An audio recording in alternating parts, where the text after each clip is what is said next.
morning, everybody. You're in the garden with KHQA again for our Friday segment. Of course, this is Cathy Carpenter, and she is joining us again from the University of Illinois Extension. She's a master gardener, so we've got the experts here in the garden this morning.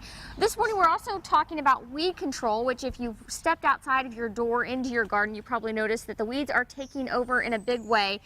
What kind of things do we need to do to help with weed control here in the garden? Well, number one, it's easy to catch them when they're small rather than wait till they're large, because then you start pulling and you disturb the good plants that you've got there. And you can see those good plants. Look at this. We've got lettuce on each side. So how do I keep the weeds out of here?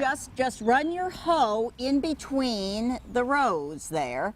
Yeah, you'll get a few stray, but that'll be fine. You don't actually have to. Once you've done it, you can kind of smooth it out a little bit, because the idea of using your hoe is simply, it's a blunt instrument. Yes, it certainly is.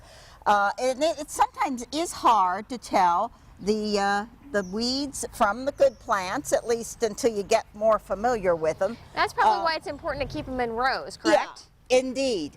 And I mean, this is a weed, and I did that. I hoed that up a little earlier this morning already, and but so far things are looking pretty good. Another way of keeping down weeds is mulching. Mulching also can hold in the moisture. What do you use to mulch? A lot of people use straw as mulch. Okay. And I thought about it here, but this is such a small garden that, you know, it'd be kind of counterproductive, and you get one, they come in bales. You buy one bale, you get way more straw than you could use. Some people I see use leaves or even newspaper or grass clippings to mulch too. Does that work as well? Yes, it can work very well. I would use leaves probably in preference to grass clippings. Some people will put down plastic as mulch.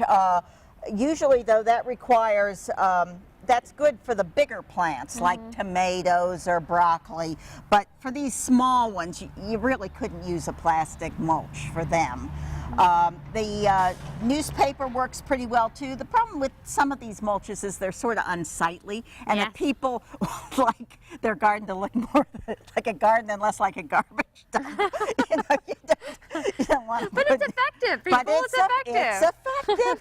And if you have a giant garden, it's one of the cheaper ways. Save your newspaper and lay it down. The other thing is, of course, you have to make sure it doesn't blow away in the biggest wind you have. Well, coming up in the next half hour, we're going to talk about replanting, because of course we planted this garden when it was cold and very wet outside. We've only had a couple of seeds come up, so what do we need to do to replant? That's all coming up in about 30 minutes or so.